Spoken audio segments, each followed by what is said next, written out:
का योगदान हमें देखने को मिलता है। चलिए शुरुआत करते हैं लिखने को। हम क्या सीखेंगे आज? The geographical features of India हो गया, लिखो। Geographical features of India, Bharat की भौगोलिक विशेषताएं। ये जो कोर्स है इसमें क्या सीखोगे? सबसे पहले भारत की भौगोलिक विशेषताएं, लिखो। Next one, the Himalayan mountain and their impact on the Indian history. The Himalayan mountain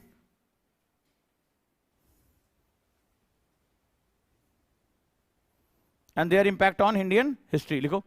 Himalaya पर्वत श्रृंखला तथा भारतीय इतिहास पर इसका प्रभाव। हिमालय पर्वत श्रृंखला तथा भारतीय इतिहास पर इसका प्रभाव, दूसरा पॉइंट। ये बहुत ही शॉर्टर नोट्स रहेंगे, पॉइंट टू पॉइंट चलेंगे, बहुत छोटे छोटे वर्ड्स में तुम्हारा नोट्स कंप्लीट हो जाएगा।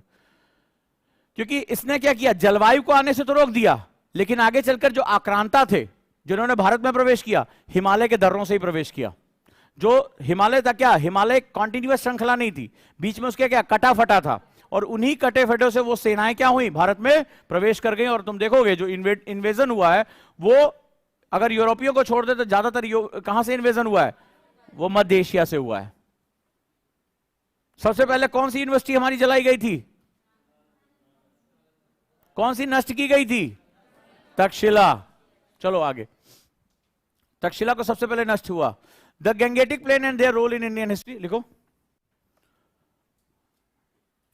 गंगा के मैदान, गंगा के मैदान और भारतीय इतिहास में इसकी भूमिका।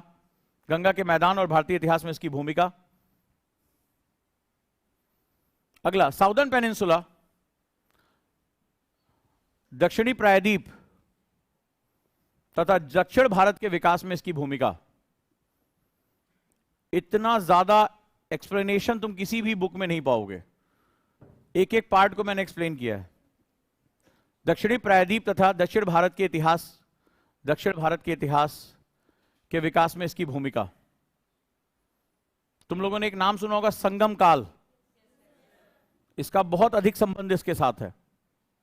एंड नेक्स्ट वन, जब तुम सब समझ जाओगे तो समझ पाओगे कि अंग्रेज क्यों नहीं हमें राष्ट्र कह पाने में उनको डर लग रहा था, क्योंकि वो आए थे एक ही क्लाइमेटिक जोन से, टेम्परेट, ठंडा ठंडा। उनके यहां वेस्टलीज बहती है, यानी पछुआ पवन बहती है, जाड़े में बारिश होती है, गर्मियां शुष्क होती है। तो उनको क्या, हमारे यहां सब कुछ है। हमारे यहां जैसे अभी तुमने क्या देखा, थोड़ी देर पहले तुमने देखा कि भारत के सह्याद्री रीजन में कौन सी बारिश हो रही है, पर्वतीकृत वर्षा, लेकिन पूरब में वहां भी पर्वतीकृत होगी।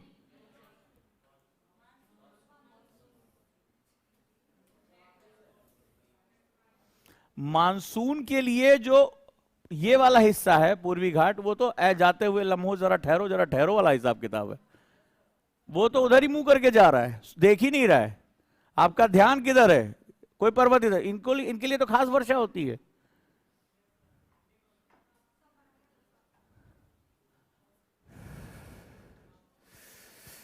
गुस्सा आ रही है। हाँ जी, क्या हो अगर तुम्हारे दोनों दांत आगे के ना रहें तो? इससे आपकी मुस्कुराहट पर क्या फर्क पड़ेगा, एक्सप्लेन करें।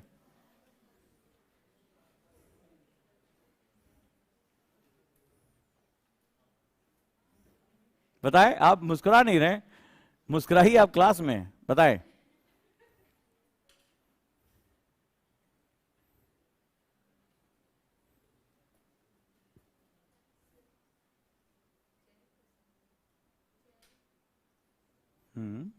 लेकिन सबसे मुख्य वो तो आम्र वर्षा जो होती, चेरी, वो तो बहुत हल्की बारिश होती है, वो लौटते हुए मानसून से होती है, ग्रीष्मकाल में नहीं होती है, लौटते हुए रिट्रीटिंग मानसून में होती है।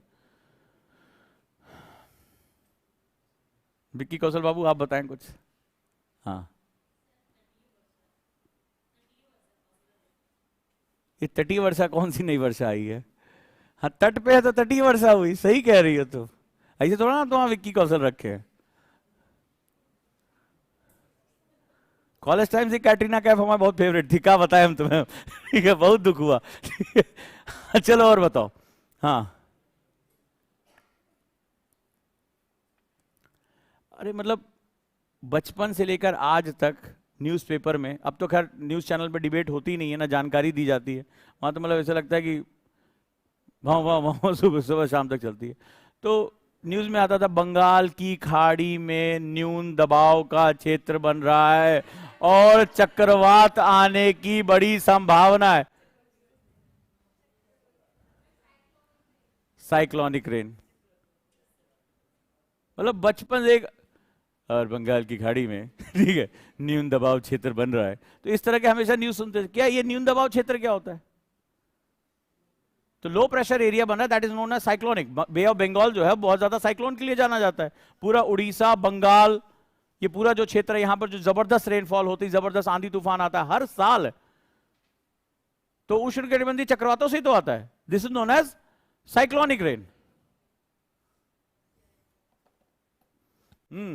चलो लिखो, अनेकता में एकता। तभी अंग्रेजों को समझ में नहीं आया कि इतना क्लाइमेटिक, इतना डाइवर्स क्षेत्र, मतलब पूरा कॉन्टिनेंट रह रहा और एक देश कैसे हो सकता है। तो इसीलिए भारत के बारे में उन्होंने कहा भारत एक राष्ट्र नहीं हो सकता।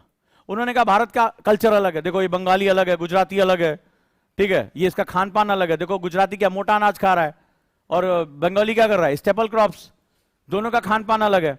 तो आखिर ऐसा क्यों हुआ, वाई? अब जैसे मैं तेलंगाना गया, हैदराबाद, सी फूड, इतना सी फूड, इतना सी फूड, चारों तरफ सी फूड हर चीज में, ठीक है। हमें बाद में पता चला कि ये भी खाया जा सकता है, ठीक है, बेचारा ये तो समुद्र के बड़े गहरे में रहता होगा, बट क्या हमें दिखाई पड़ता है डाइवर्सिटी। तो अंग्रेजों को ये समझ में नहीं है, क्योंकि वो क्या होता है, एक सिंगल क्लाइमेटिक यूनिट से निकल कर आए थे, और हमारे पास क्या है, डिफरेंट क्लाइमेटिक यूनिट्स हैं। तो वो समझ ही नहीं पाया कि इतना डाइवर्स क्लाइमेटिक जो फैक्टर्स हैं वो एक राष्ट्र कैसे हो सकता है। तो चलो लिखो, the history has two divisions. लिखो, इतिहास के दो कालखंड, लिखो दो, लिखो हिस्ट्री हैज टू डिवीजन। इतिहास को निर्धारित करने के दो विभाजक हैं, इतिहास को निर्धारित करने के दो विभाजक हैं। नंबर वन क्रोनोलॉजी, कालानुक्रम, नंबर वन क्रोनोलॉजी, कालानुक्रम।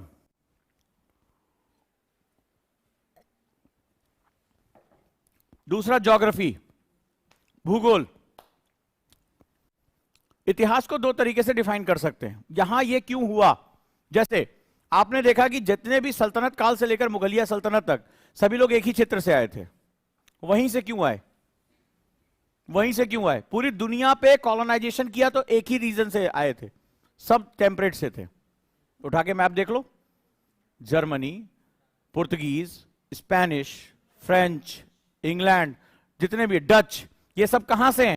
एक ही क्लाइमेटिक जोन से हैं। भारत पर जितने भी लोगों ने जो हिमालय को क्रॉस किया, दर्रे को, वो सभी एक ही क्लाइमेटिक जोन से हैं। और वो बहुत कम सेना लेकर आए थे, फिर भी भारत पे कब्जा कर लिया। भारत की बड़ी बड़ी हाथियों, 10-10 हजार हाथियों वाली सेनाओं को उन्होंने मार दिया, चाहे बाबर ही क्यों ना रहा हो। तो ऐसा क्यों था कि वहां के जो लोग थे वो इतने जबरदस्त लड़ाके थे। आज भी अफगानिस्तान को ना रशिया जीत पाया ना अमेरिका जीत पाया। ऐसा क्यों है कि उनका युद्ध जो नीति है, उनका जो युद्ध का तरीका है, that's also defined by the geography. ये सभी स्टेपी रीजन से आए थे, बहुत हार्श क्लाइमेट होता है। तो तुम चाहे सल्तनत काल को पढ़ोगे, चाहे मुगल काल को पढ़ोगे, इन सभी ने अपनी लड़ाई में घोड़ों का बड़ा इस्तेमाल किया। भारतीय हाथी का इस्तेमाल करते थे, ठीक है, गजपति हुआ करता था हमारे यहां, ठीक है। तो हमारे यहां हाथी क्या था, हाथी जितने ज्यादा होते थे युद्ध में उसकी उतनी बड़ी ताकत मानी जाती थी। भाई 10,000 हाथी, 20,000 हाथी है। लेकिन जितने भी भारत में आक्रांता है सबने घोड़ों का इस्तेमाल किया। तो ऐसा क्यों किया उन्होंने हाथी के बदले हाथी क्यों नहीं टकराया? हाथी के सामने घोड़े की क्या औकात है? कैसे उन्होंने कोर्स ऑफ हिस्ट्री चेंज करके रख दी? ये ज्योग्राफी तय करता है कि वो जिस रीजन से आए थे वो घास के मैदान थे, और वो क्या थे, वो घोड़ों के लिए उपयुक्त थे। वहां बहुत ही ताकतवर नस्ल के घोड़े पाए जाते थे, क्योंकि वो घास के मैदान उनके लिए बहुत उपयुक्त थे। भारत के लिए, भारत में उपयुक्त नहीं था। तो उन्होंने अपनी युद्ध शैली को किसमें डेवलप किया? घोड़ों पे। यहां तक कि उन्होंने घोड़ों पे तोपें बांधनी शुरू कर दी थी। तो उनकी तोपें कैसी हो गई थी? मूवेबल हो गई थी, तेजी से आगे बढ़ती थी। और वो जिस क्षेत्र से थे, चीन से बारूद वहां से होकर जाता था, शोरा, और उन्होंने वो बारूद के इसमें इन कैनन्स में, इन तोपों में इस्तेमाल करना शुरू कर दिया था, जिससे इनकी मारक क्षमता क्या हो गई थी, बहुत बढ़ गई थी, बहुत बढ़ गई थी। इसका इनको फायदा मिल गया। तो हमारी बड़ी बड़ी सेनाएं क्या हुई, इनके सामने हार गई। इनकी वॉर स्ट्रेटजी बिल्कुल अलग थी। ये मूवेबल कैनन्स यानी तोपों का इस्तेमाल करते थे, घोड़ों का प्रयोग करते थे, बहुत तेजी से सेना के अंदर चले जाते थे।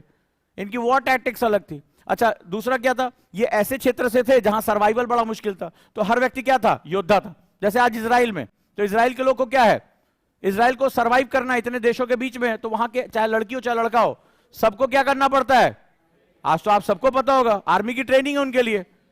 आज देखिए वॉर में लड़के लड़कियां दोनों बराबर लड़ रहे हैं। और आपने देखा कि भारत में वो छुट्टियां मनाने आए थे, देशभक्ति की भावना देखिए। आपने पढ़ा ना, हिमाचल में छुट्टियां मनाने के लिए कई जो है 100 इजरायली यहां थे, सब अपनी अपना जो है छुट्टियां कैंसिल करा के कहां वापस लौट गए, इजराइल। और क्यों लौटे, लड़ने के लिए। वो पर्यटक थे यहां पर, वो लड़ने के लिए वापस आए क्योंकि सबको ट्रेनिंग मिली हुई है। तो जो ये जो लोग थे, ये क्या थे, योद्धा थे, क्योंकि इनको सर्वाइवल करना बहुत मुश्किल था। इसीलिए बहुत क्रूरतम जो है वो हथियारों के रूप में आगे बढ़े और उन्होंने भारतीय राजाओं को हरा दिया। चलिए नेक्स्ट वन। ज्योग्राफी में दो चीजें बड़ी इंपॉर्टेंट होती है, टाइम एंड स्पेस। ठीक है, इसको मैं बोलता हूं देश और काल। इतिहास को डिफाइन करने में याद रखिएगा सिर्फ दो आपके मापदंड बड़े काम आएंगे, देश और काल। ठीक है, काल जो समय चक्र है, क्या सही है क्या गलत है कौन तय करता है, टाइम। जो कल गलत था हो सकता है आज सही हो, जो आज सही दिख रहा है वो कल गलत है। तो लगातार इसके नियम बदलते रहते हैं। और इतिहास को देखने का जो सबसे पावरफुल चश्मा देशकाल होता है। देशकाल का मतलब हो गया, स्पेस का मतलब होता है in which geographical condition you are living. And geography is all about climatic conditions. In which climatic condition you are living, किस जलवायविक क्षेत्र में आप रह रहे हैं। तो भूगोल को कौन चीज तैयार करती है, एक देश और एक काल। तो देश का मतलब यहां कंट्री नहीं है, देश वो भौगोलिक क्षेत्र है जिसमें आप रह रहे हैं। देश क्या हुआ, दैट ज्योग्राफिकल क्लाइमेटिक रीजन। क्योंकि क्लाइमेट आपसे कहेगा एज ए ह्यूमन बीइंग, अगर आपको सरवाइव करना है तो आपको अडॉप्ट करना पड़ेगा। तो नॉर्थ ईस्ट के लोग तुम्हें कैसे दिखाई पड़ते हैं, कभी ध्यान से देखना, उनके पैर बड़े मोटे मोटे मजबूत होते हैं ना, उनकी काफ मसल देखना कितनी मजबूत होती है। इसीलिए आज देखिए जो हमारे अच्छे खिलाड़ी निकल रहे हैं वो कहां से निकल रहे हैं, नॉर्थ ईस्ट से। खासतौर पे जो वजन उठाने वाले हैं, और कुश्ती हो गया, बॉक्सिंग हो गया, जो मजबूती वाले, जो स्टेमिना की गेम है। क्यों ऐसा होता है, तुम देखोगे उनकी हाइट बहुत ज्यादा नहीं होती है, लेकिन उनके पैर कभी देखना वो बहुत मोटे मोटे और मजबूत होते हैं। रीजन क्या है कि उनकी हाइट कम होती है, क्योंकि उनको लगातार पहाड़ों पे चढ़ना पड़ता है, पहाड़ियों पे। तो पहाड़ियों पे अगर आप चढ़ोगे और आपकी सेंटर ऑफ ग्रेविटी अगर ऊपर की तरफ, आप लंबे चौड़े हैं, तो क्या हो जाएगा, आपके गिरने की संभावना रहेगी, आपके फिसलने की संभावना रहती है। तो धीरे धीरे उन लोगों ने क्या किया, उस क्लाइमेटिक सिस्टम को, जब आप कभी भी पहाड़ पे आप चढ़ते हैं, आप देखिए थोड़ा झुक के चलते हैं, नोटिस करिएगा, आगे की तरफ आप झुकते हैं, ताकि आपकी जो नेवल है यानी सेंटर ऑफ ग्रेविटी वो नीचे की तरफ रहे। जितना नीचे के पास रहेगी उतना आपका संतुलन बना रहेगा, उतना आपका बैलेंस बना रहेगा। तो देखिए नेचर ने क्या किया, अडॉप्ट करा दिया। और जब आप ऊपर की तरफ चढ़ते हैं या नीचे उतरते हैं तो सारा प्रेशर किस पे आता है, आपकी काफ मसल्स पे आता है, आपके पैरों पे आता है। तो आप नोटिस करके देखिए उनकी थाइज, उनकी काफ मसल्स कितनी मजबूत होती है। पंजे आप कभी भी नॉर्थ ईस्ट के लोगों को देखोगे, पंजे आपको चौड़े चौड़े दिखाई पड़ेंगे, खूब मोटे मोटे उंगलियां होती हैं, खूब मोटे मोटे, चाहे लड़की हो चाहे लड़का हो। आप उसके जो है काफ मसल्स को देखेंगे तो वो बहुत मजबूत होती हैं। क्यों, क्योंकि आपको इंक्लाइनेशन पे चढ़ना और उतरना पड़ता है। तो उस कंडीशन में आपको क्या होता है, आपको बैलेंस बनाने के लिए आपका सारा प्रेशर कहां आता है, आपके पैरों पे आता है। तो क्लाइमेटिक सिस्टम है ये वहां का। तो आप अलग अलग जब क्षेत्रों में जाते हैं तो आपको अलग अलग तरह के हमें क्या दिखाई पड़ती है, विविधता हमें दिखाई पड़ती है। क्लाइमेटिक सिस्टम एडॉप्टेशन दिखाई पड़ता है। अभी आप चले जाओगे जावा सुमात्रा की तरफ और आगे जाओगे तो तुम्हें पिग्मीज दिखाई पड़ते हैं। क्या मिलेगा, पिग्मी, और छोटे हो जाते हैं, क्योंकि वहां सर्वाइवल और कठिन हो जाता है। तो आपको क्या करना पड़ता है, इतना पसीना, इतनी स्वेटिंग होती है, तो उस स्वेटिंग को रोकने के लिए प्रकृति ने क्या किया, धीरे धीरे आपका शरीर ही छोटा कर दिया, क्योंकि एरिया आपका क्या हो जाएगा, कम हो जाएगा। अगर आप टेम्परेट में जाते हैं तो ये जो ब्रिटिश है वो क्या होते हैं, बहुत लंबे चौड़े होते हैं, the best climate to survive. तो उनके शरीर का आकार क्या होता है, बहुत लंबा चौड़ा होता है। तो ये जो सिस्टम है यानी देश काल, ये हमारा सब कुछ तय करता है। हमारा रंग रूप कैसा होगा, हमारा व्यवहार कैसा होगा, हम नेचर को कैसे अडॉप्ट करेंगे, यहां तक कि रिलीजन भी इसी पे डिपेंड करता है। तुम लड़ते रहो, अक्सर मैं इसका एग्जाम्पल भी लेता हूं। जैसे भाई मान लीजिए आप अरब में हैं, पानी नहीं है, मिट्टी नहीं है, खाने का संसाधन नहीं है, तो तुम भोजन क्या करोगे? गेहूं, चावल, इनको उगाने के लिए पानी और मिट्टी चाहिए। अब आप अरब के रेगिस्तान में हैं, आप घुमंतु हैं, तो आपका रिलीजियस सेटअप क्या होगा? क्या आपका खाना क्या होगा? नॉनवेज, मांस। क्यों? क्योंकि आपको अपना ट्रॉपिक लेवल मेंटेन करना है। अब आप भारत के मैदानों में जहां नदियों ने लाके जलोढ़ मिट्टी बिछा रखी है, पानी ही पानी है, आप हर तरह की रबी, खरीफ, जायद सारी फसलें ले रहे हैं, तो आपका खान पान क्या होगा? अब मान लो इस्लाम में वजू करके पूजा करते हैं, नहाएंगे नहीं लेकिन आप वजू करेंगे, तो आप दूसरा कह रहे हैं गलत कर रहे हैं। अरे गलत क्या है? आपके पास पानी है कितना? आप भिश्तियों में पानी लेके चल रहे, चमड़े के थैले में आप पानी लेके चल रहे हैं, और यहां आपके पास नदियों का जो पूरा नदी, तालाब, मानसूनी क्षेत्र, दिन भर डुबकी लगा लगा के ना हो। बोले अरे हम तो बिना पूजा पाठ किए हम पढ़ा नहीं करते हैं, पूजा ही नहीं करते। भाई आपका क्लाइमेटिक सेटअप अलग है और उनका क्लाइमेटिक सेटअप अलग है। लड़ने के लिए तुम कहीं भी लड़ लो, कोई दिक्कत नहीं है। तो यहां गलत और सही कोई नहीं है, सबने अपने क्लाइमेटिक सिस्टम को क्या किया? अडॉप्ट किया, और इसी से कोर्स ऑफ हिस्ट्री शुरू हुई। आगे चलकर इस गलत और सही को हमने राजनीति का रूप दे दिया कि हमारी मान्यता राजनीतिक रूप से सही है, तुम्हारी मान्यता राजनीतिक रूप से गलत है। तो यहां पर क्या हुआ? यहां पर क्रिया प्रतिक्रिया का नियम चालू हो गया, जो कोर्स ऑफ एक्शन चालू हो गए, और उसी से संसार के राजनीतिक संघर्ष आज तक लगातार चलते चले जा रहे हैं कि युद्ध में कौन सही है कौन गलत। अगर तुम दोनों को देखोगे तो दोनों के बारे में अलग अलग बात होगी। जैसे तुमसे पूछे अंग्रेजों का शासन कैसा था, तो कुछ हिंदुस्तानी तो जो अंग्रेज टाइप के रह गए हैं, ठीक है, जिनके अंदर अंग्रेजियत बहुत गहरी घुसी है, वो तो बताएंगे ना भारत में रेलवे का विकास अंग्रेजों को, इंडियंस के पास था क्या, उन्होंने हमें दिया। लेकिन मान लो कोई अगर इंडियन है, तो अंग्रेजों का शासन तुम्हारे हिसाब से, ब्रिटिश रूलिंग तुम्हारे हिसाब से कैसी थी? कंफ्यूज हो? कैसी था अंग्रेजों का शासन तुम्हारे हिसाब से? कैसा था? ए भाई इसमें भी तुम्हें टेंशन, मेरा स्टूडेंट है ये। अबे खुल के बोलो यार, गलत था तो गलत था। 45 ट्रिलियन डॉलर लूट के लेके चले गए। आज तो मैंने सुबह आरएफआर में पढ़ा दिया कि अंग्रेजों ने जो रेलवे बिछाई थी, हमारे सो कॉल्ड यूपीएससी वाले भी भारत में रेलवे के विकास में अंग्रेजों के योगदान पे क्या था आज तुम्हें बताया। उसमें मैंने एक फैक्टर दिया कि अकाल का जो पैसा था, जो उसमें आया था, उसका 58% पैसा जो है वो रेलवे का ब्याज चुकाने में अंग्रेजों ने दे दिया था। ये लिटन इतना खतरनाक था, इसने कहा इन भारतीयों को ज्यादा पैसे वैसे की जरूरत नहीं है, मर रहे मरने दो। तभी तो मैं कहता हूं जीनोसाइड है, 8.5 करोड़ भारतीयों को मार दिया गया। लेकिन यहूदियों को याद है, हिंदुस्तानियों को याद ही नहीं है। यहूदी को देख एक बच्चे को सिखाया जाता है, जीव को, कि देख तेरा होलोकॉस्ट हुआ था, नाजियों ने तेरा होलोकॉस्ट किया था, एक एक बच्चे को याद कराया जाता है। हम भारतीयों को याद ही नहीं कराया जाता। 8.5 करोड़ भारतीय मार दिए गए इन अकालों में। आज पढ़ा है मैंने लिटन किस तरह से जो है अपने अधिकारी को बोलकर गया कि ये पैसा बर्बाद मत करना, हमें अफगान वॉर में लगाना है, हमें इंटरेस्ट देना है, तो ये पैसा निकाल लो। और साथ जब पैसा वो निकल गया तो अकाल में लोगों की मदद नहीं पहुंची, 8.5 करोड़ भारतीय मारे गए थे। तो हम उस गलत को गलत नहीं कह पा रहे। तो क्वेश्चन है ये हमारा। तो अंग्रेजों का शासन क्या था?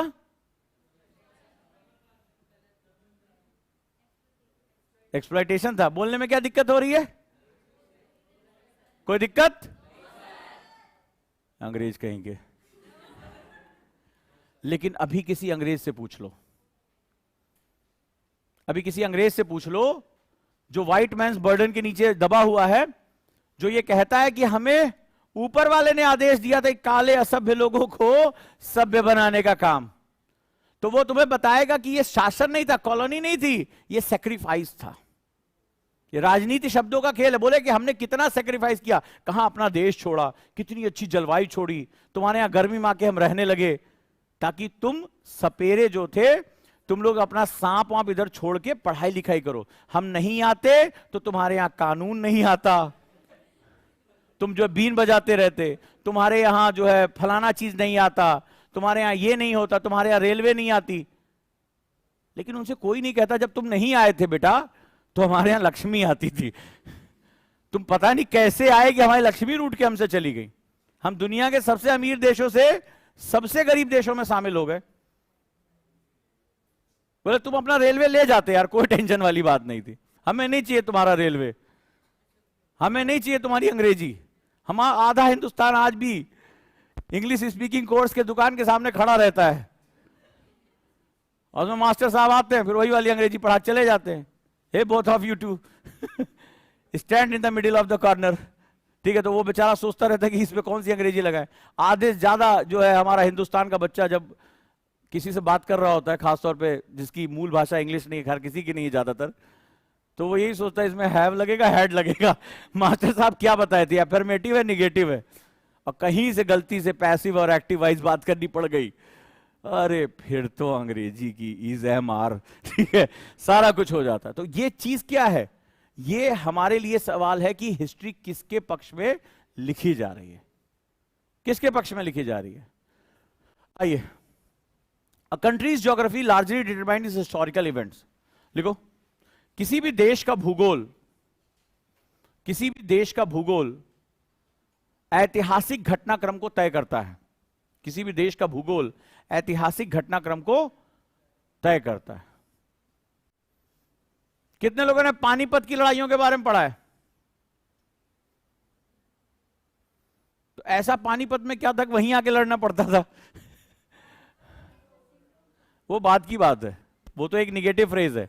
ऐसी कौन सी चीज थी कि पानीपत में आके लड़ना पड़ता था? बीच में और कोई जगह नहीं थी लड़ने के लिए? कोई सुविधा मिलती थी वहां लड़ने के लिए कि बीमा हो जाएगा, शाम को जो है वो चंपी वंपी हो जाएगी, तेल मालिश? पानीपत में क्यों होता था? ये बहुत इंपॉर्टेंट सेगमेंट है। The history of India is also influenced by it's geography. अच्छा, तुम आगे चल के देखना, हमारे यहां एक जाट कम्युनिटी पाई जाती है, उनके बारे में तो पता है ना, योद्धा। योद्धा होता है ना, आजकल गाने में भी बहुत चल रहा है। तो तुमने देखा होगा, बहुत वीर होते हैं, साहसी होते हैं, और योद्धा कौम के रूप में जाने जाते हैं। हाँ, जाने जाते हैं। तो वो आखिर क्यों, ये भी तुम्हें जानना पड़ेगा, कोर्स ऑफ हिस्ट्री से निकल कर आता है। The history of India is also influenced by it's geography. लिखो, भारत का इतिहास भी इसके भूगोल से प्रभावित रहा है। भारत का इतिहास भी इसके भूगोल से प्रभावित रहा है। एक छोटा सा क्वेश्चन तू सोच के देखना, सोचने का क्वेश्चन है। हम इतने महान थे कि आगे चलकर हमें यह तक कहा गया कि हमारे बारे में अंग्रेज अंदाजा नहीं लगा पाए, तो बहुत से दार्शनिकों ने भारत को संस्कृति बोलने वालों का क्षेत्र बोल दिया। इतना बड़ा हमारा देश था। अफगानिस्तान को अगर मिला लो, और इधर नॉर्थ ईस्ट चले जाओ ब्रह्मदेश तक, इधर कश्यप मुनि की जो है कश्मीर का क्षेत्र, यानी कि मतलब विकट हिमालय से, और इधर समुद्र तक कन्याकुमारी तक चले जाओ, तो भारत का संपूर्ण विस्तार तुम्हें दिखाई पड़ता है। यानी कि अगर सुमेरु पर्वत जो पामीर नॉट है, जिसके पार जान पाना तुम्हारा बहुत मुश्किल है, यानी जहां पर लैंड की आखिरी सीमा है पामीर नॉट, वहां से ब्रह्मदेश, जहां दलदली क्षेत्र वर्षावन शुरू होता है, म्यांमार के जंगल शुरू होते हैं, कश्यप मुनि का क्षेत्र, यानी कि जो है पीर पंजाल से शुरू करते हुए, ट्रांस हिमालयन से शुरू करते हुए और कश्मीर तक चले जाओ, इतनी बड़ी भूमि हमारे पास थी। सभी तरह का क्लाइमेटिक सिस्टम हमारे पास था। एक छोटी सी बात पूछता हूं, भारत के पास बड़ी से बड़ी सेना थी, इतना बड़ा इकोनॉमिक्स था, भारत ने कभी किसी देश पे आक्रमण क्यों नहीं किया? इतिहास में कहीं भी इसके बारे में बात नहीं। कहा नहीं, सिकंदर की तरह हम भी आधा विश्व अंदर ले लेते।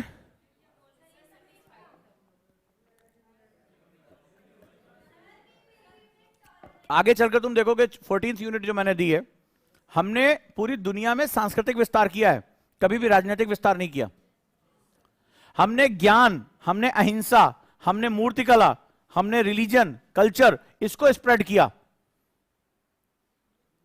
लेकिन कभी हमने क्या किया, किसी भी क्षेत्र पर राजनीतिक कब्जा नहीं किया। क्यों आखिर? ये सोच के बताना। ज्योग्राफी है इसके पीछे। आज मैप खोल के देखो कि आखिर ये पामीर नॉट है कहां, और तुम्हें विस्तार करना है तो कहीं कहां जाओगे पामीर नॉट के पार? हमने तो बाउंड्री टू बाउंड्री डील किया यार, दलदल कौन पार करेगा? इधर हिमालय, इधर समुद्र, इसके पार कहां जाओगे? और क्यों जाओगे? क्योंकि आसपास के किसी भी क्षेत्र में इतनी धन संपदा, मिट्टी, जलवायु, कोई भी चीज इतनी मौजूद ही नहीं थी। क्या ऐसी चीज थी जो भारत में नहीं थी? तो आक्रमण तो वो करता। पुर्तगीज ने भारत क्यों आए? अबे खाने को नहीं था उनके पास, पहनने को नहीं था उनके पास, तो वो भारत आए। यूरोपियन क्यों इंडिया आए? कुछ नहीं था, समुद्री लुटेरे थे, सुबह से शाम तक लुटेरापन करता है, चमड़े जो है जाड़े में खाना है तो कम से कम खाना तो मिल जाएगा। हम क्यों जाएं? क्योंकि हमारे भूगोल ने क्या किया था, हमें सब कुछ दे। कौन सी वनस्पति ऐसी जो भारत में नहीं पाई जाती? कनीफेरस भारत में, पर्णपाती भारत में, सदाहरित भारत में, ज़ेरोफाइट्स भारत में, ठीक है, मैंग्रोव भारत में। क्या चीज ऐसी है जो भारत में नहीं पाई जाती? और जब अगर फ्लोरा है तो फौना भी होगा। उतनी तरह के हमारे पास क्या पाए जाएंगे? एशियाटिक लॉयन हमारे यहां, बंगाल टाइगर हमारे यहां, ठीक है, भालुओं की प्रजातियां हमारे यहां, हिमालयन प्रजातियां हमारे यहां। यानी चाहे वो माउंटेन क्लाइमेट हो और चाहे वो तटीय क्लाइमेट हो, मैदानी क्लाइमेट हो, हर तरह की तो हमारे यहां सिस्टम पाया जाता है। किस चीज की कमी हमारे पास? दो दो तरह की नदियों का तंत्र हमारे पास। प्रायद्वीपीय नदियों का जो पठार पे बह रही है, जो जब गिरती हैं तो जलप्रपात बनाती हैं, और जो मैदानों में बहती हैं सदा नीरा, वो भी हमारे पास। क्या नहीं हमारे पास? तो हम कहां जाएं नियाग्रा फॉल देखने? क्यों जाएं? हमारे पास अपना है। और हम बाउंड्री टू बाउंड्री थे।